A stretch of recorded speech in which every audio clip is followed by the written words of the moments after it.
which you'll never know. That's the reason people used to cheer, so the boys would go. That's one of upstairs.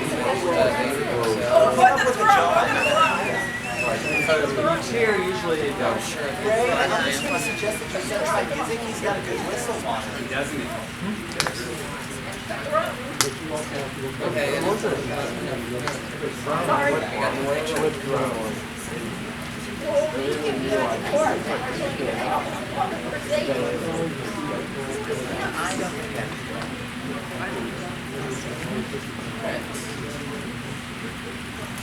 I think we're waiting for Maya to come back. There she is. Where did Sunny go?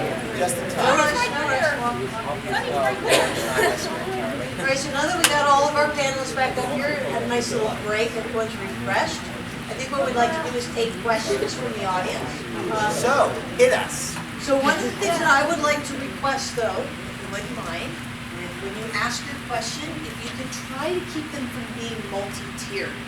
You know, asking 5 or 6 questions in a row is very difficult for those of us that have some language processing issues. So we can just, what I mean by simplify is just keep it to one question, and then if you have to move around the floor, if you have another one, you can ask. So we've got one hand already up here. I'm going to move back here. There's one over there as well, just so you know. We'll get around. I guess what my question is, of the society, home, and government, what would be the most important one to focus on to essentially progress people like myself and a lot of us, I'm guessing a lot of us here that are on the spectrum into normal day life, and why?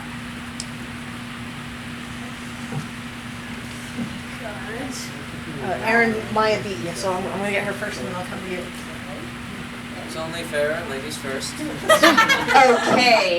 I guess that's a really hard question to answer, but it sounds like all 3 of those areas are really key. Because first of all, you are going to need people like your parents and these mentors, and even your friends who are going to only help you advocate and get ahead, you know, in order to succeed. But when it comes to things like getting people out of a group home, that's not so good for you. And because you cleared for independence, but the judge says no, so that's when you want to go to the government.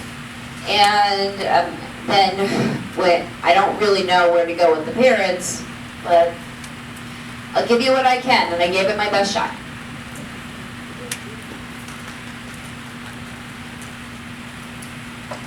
First, before the question is answered, I've given some resource magazines which people may wish to take a look at in the table over there. You'll notice it's the one by my face on it, along with the business that was willing to hire people with special needs. One per family, please. There's enough to go around for everyone. I was considering it, but then I thought, no, that might be a little too much arrogance on my part. I didn't want to give myself an inflated head. All right. Honesty is a virtue! Even if it's brutal honesty. So to answer the question, I would definitely say that it starts at the family. A family is both the family is both the teacher. A family is a community. A family is a resource connector. A family helps you understand the rules. So the education of the family, the inspiration and motivation of the family, especially if there are siblings and extended family members involved, is a very powerful place to start. Once the family helps you with the wings to fly and moving forward, then you can go outside the family and into new areas with an expanded comfort zone. Does anybody else want to answer that question? Any of the others that haven't spoken? I've got that. Not yet? All right, so another question. I'll grab you and then I'll go over to you. Okay. What do you know now about how to self-advocate and how to ask for your needs that you wish you had known earlier as a kid? Okay, since we haven't heard from Brittany, I'd like to start with Brittany and Sunny and then move out. Okay. I see. For me, when I was going to Georgia State, I wish I I knew how I learned before I went there and did more research on college and picking out the right college, because I would have never been in a situation I was in and ended up failing out if I went to the right college.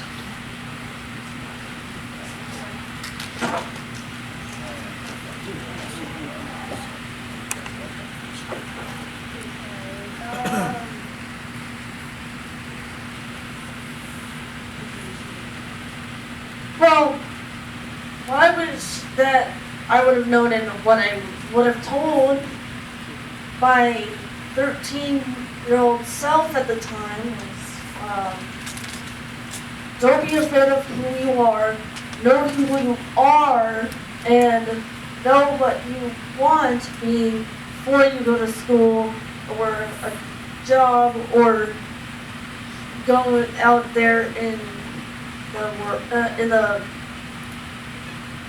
big wide world. Yeah. So,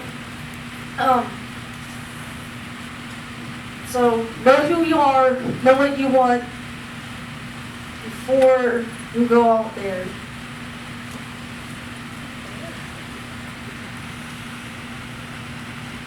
Okay, what have I learned about self-advocacy? Well, first of all, the number one key thing to remember when you self-advocate is you're going to have to learn to agree to disagree. Self-advocacy comes with people who think we are the troublemakers because they like this perfect little world or this perfect little bubble to remain the same all the time because it's what makes them feel good. And another thing I've learned to do when you advocate for yourself is you can be firm but gentle, or you can speak the truth in love. Like in my case, when I got that job coach in trouble years ago, I finally got fed up with the way she was talking to people and the way that she did things. And other people thought I was being, quote, actually I shouldn't say the B word because there are 2 kids in here. Other people thought I was being ugly to them. And in my mind, I didn't think I was being ugly at all. I was telling her what I thought and what needed to be said. Like, I told her several times not to stand so close to me, and she didn't listen. And I finally said the words, "Hey, don't touch me." And I finally meant, which was on accident. And I said, "Well, I told you not to stand that close to me. It's part of autism." "Yeah, okay, I'll remember that." So, yeah, you can't be, you have to remember, you're not a people pleaser. And you're not always going to make people happy. They're gonna often look at you like you're the monster, or you're the bad guy, or you're the one that needs to apologize, like this mom and this daughter that are picking on me because I want to serve on a jury.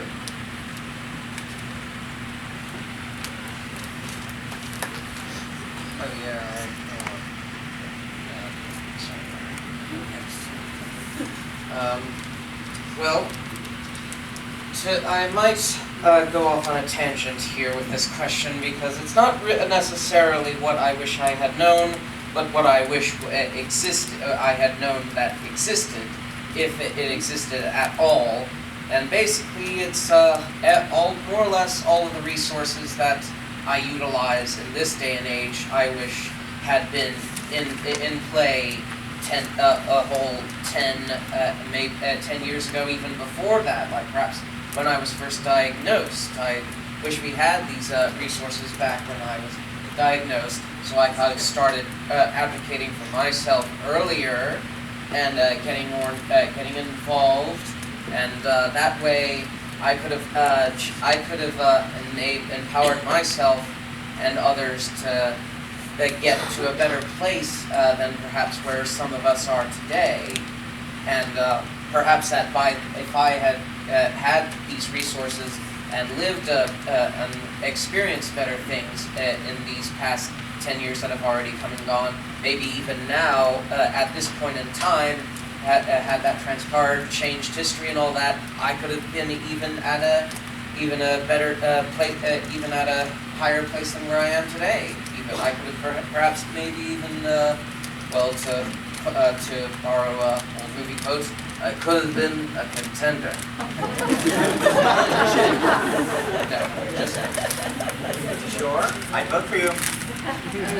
All right, I'd say I'd break the things I wish I had, for self-advocacy that I could have known to my 13-year-old self back when I was starting middle school.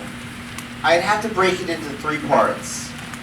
For one, first part, people like to think, oh, a person who's autistic must be broken, but I actually, and you can hate on me for this sounding pessimistic, we're all inherently flawed. Each of us has flaws within us. Perfection is a fleeting dream. You will never have true perfection. You will never have truly accomplishment or true satisfaction with everything in life. We can only keep on trying to improve and take satisfaction in accomplishments. So when someone kept on trying to think of me as broken or a freak or a disgrace to society, I remind them, you are not perfect yourself. You've got your own flaws. I wish I could have learned to see that rather than just taking everyone's insults. Yes. The next step, knowledge and pursuit of development.